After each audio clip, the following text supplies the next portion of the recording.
Hey, it's Nadia with Empower Counseling. Are you a parent of a teen and feel like your teen has been abducted and replaced by a changeling? This video is for you. So we're talking about teenage anxiety. So how do you know if your teen is dealing with anxiety and what you can do? First, let's talk about where it comes from. So anxiety can be genetic. So somebody else in the family may have experienced anxiety.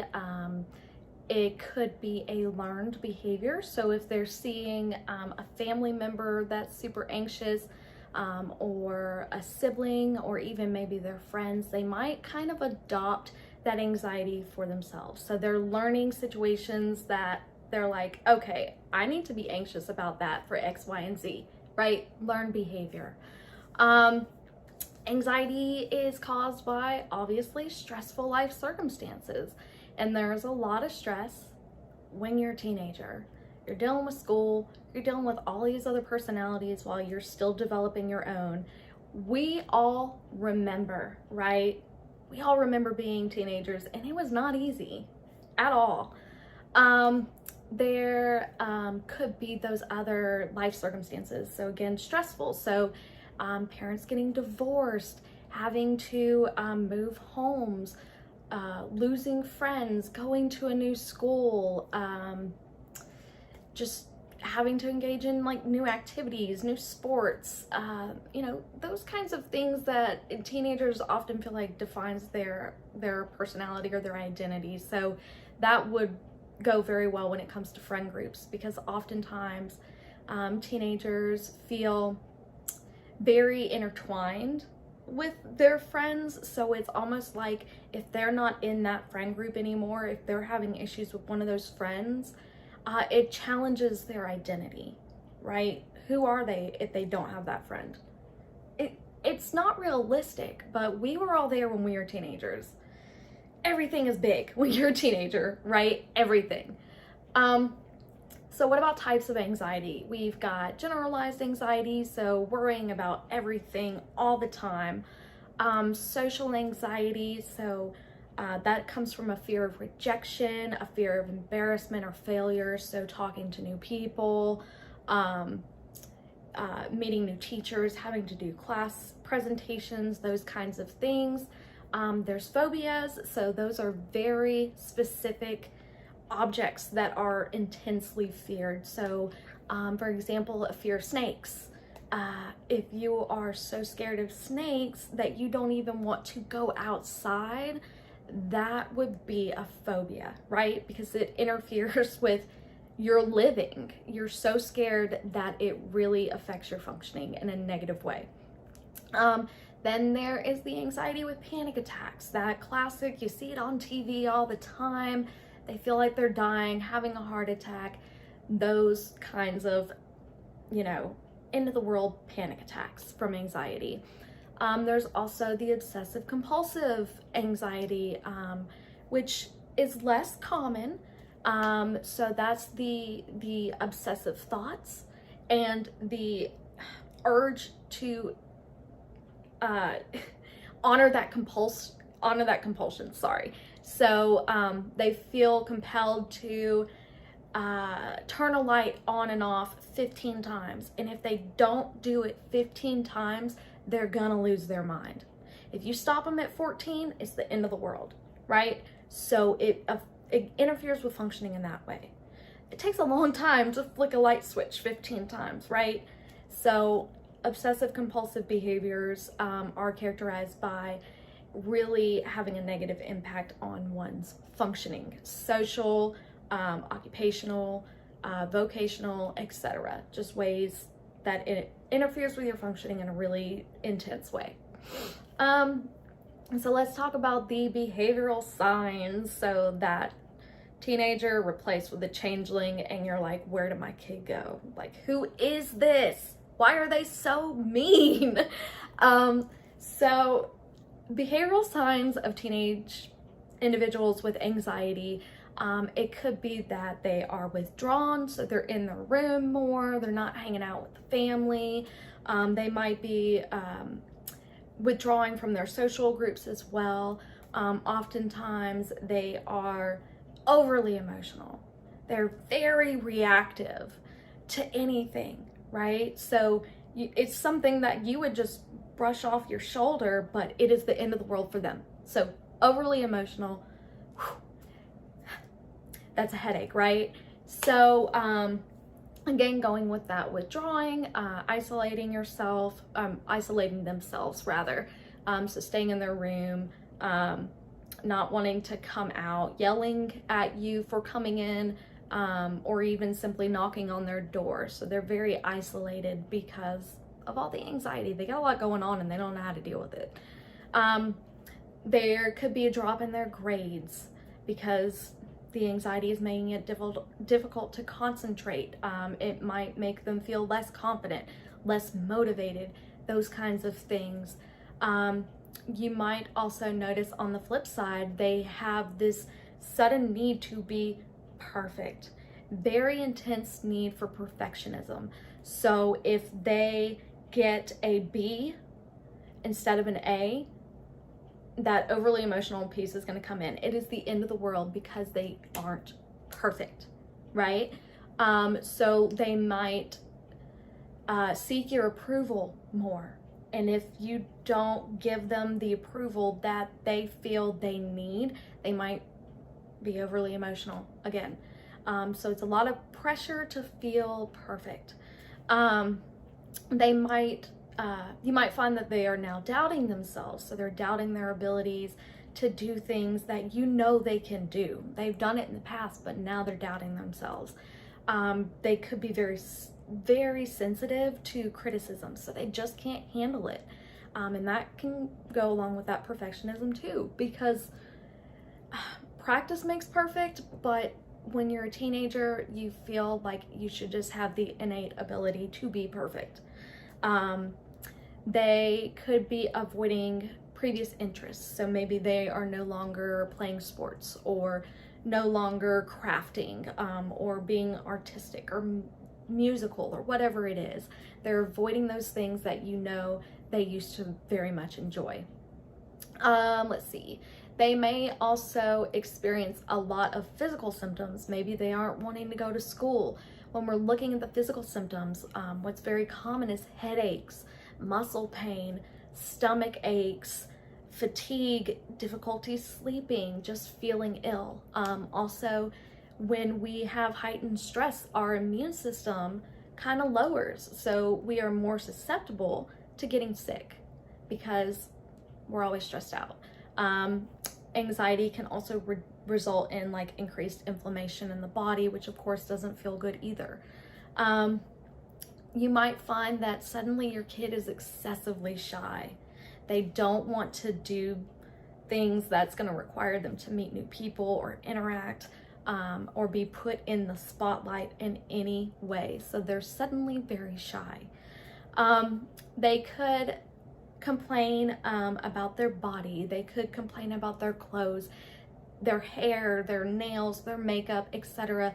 They may feel like they don't fit in, and that is a lot of pressure, and that doesn't feel good.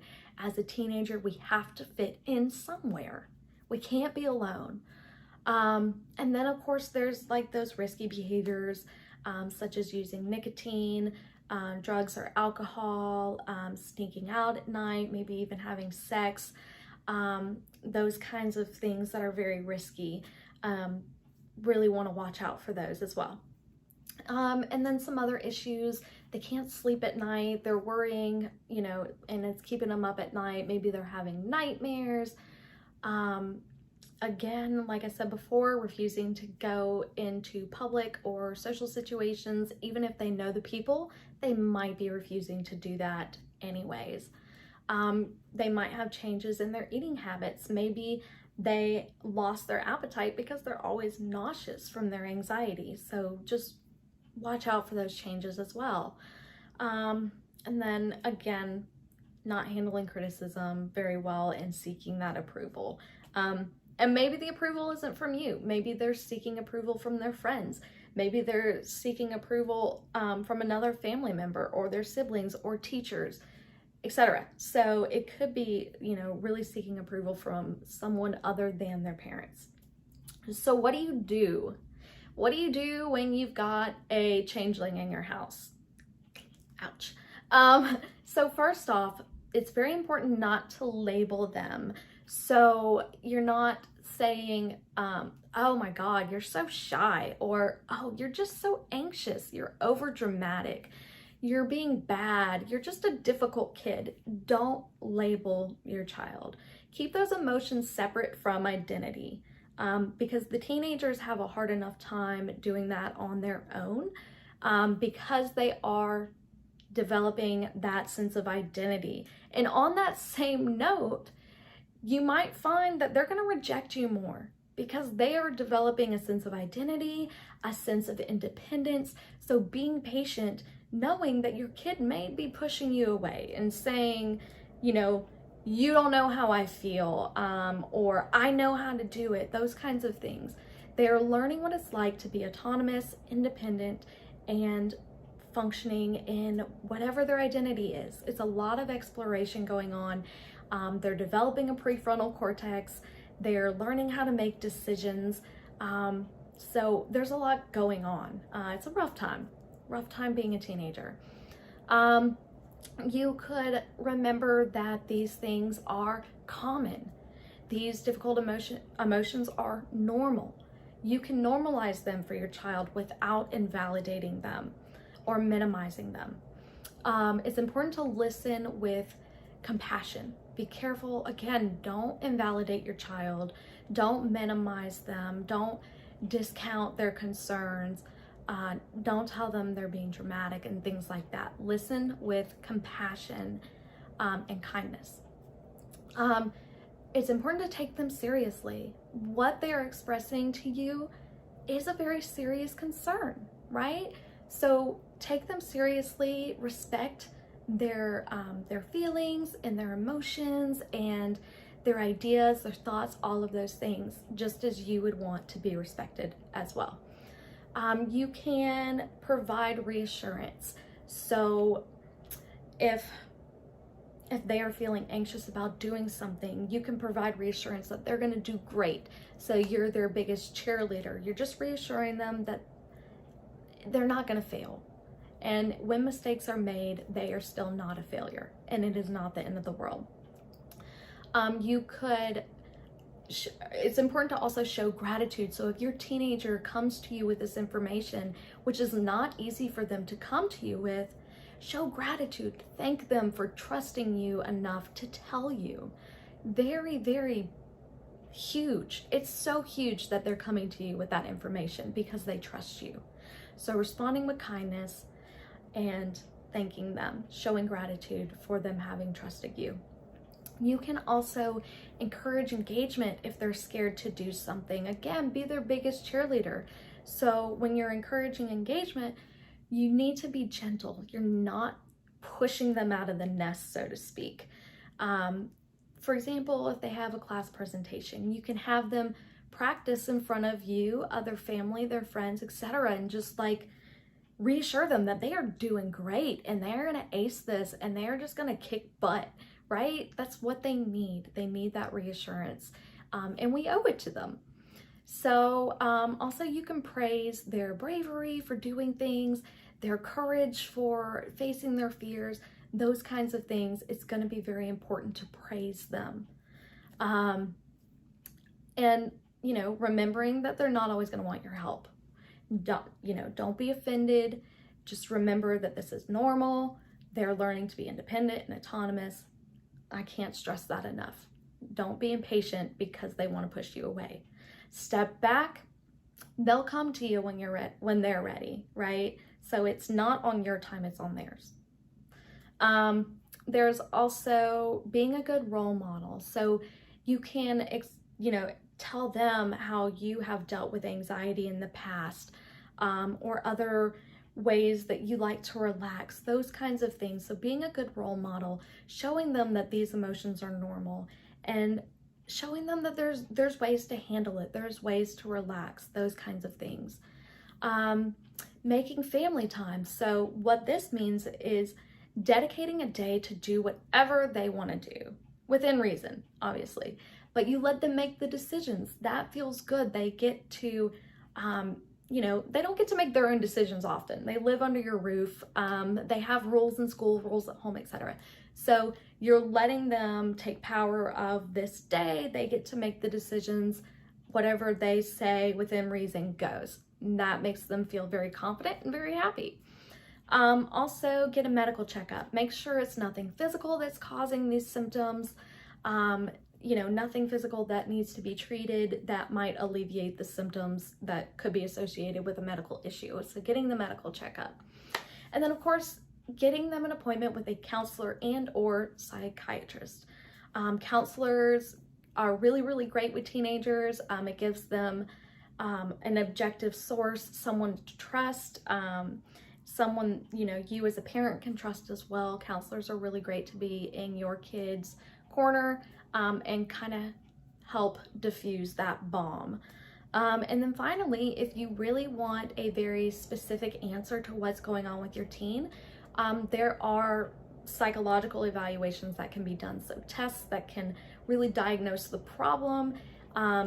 If they have like learning difficulties in any sense, these psychological evaluations can help provide recommendations for IE plans, IEP, and those kinds of things that can help them in school, help you know how to help them at home, and those kinds of things.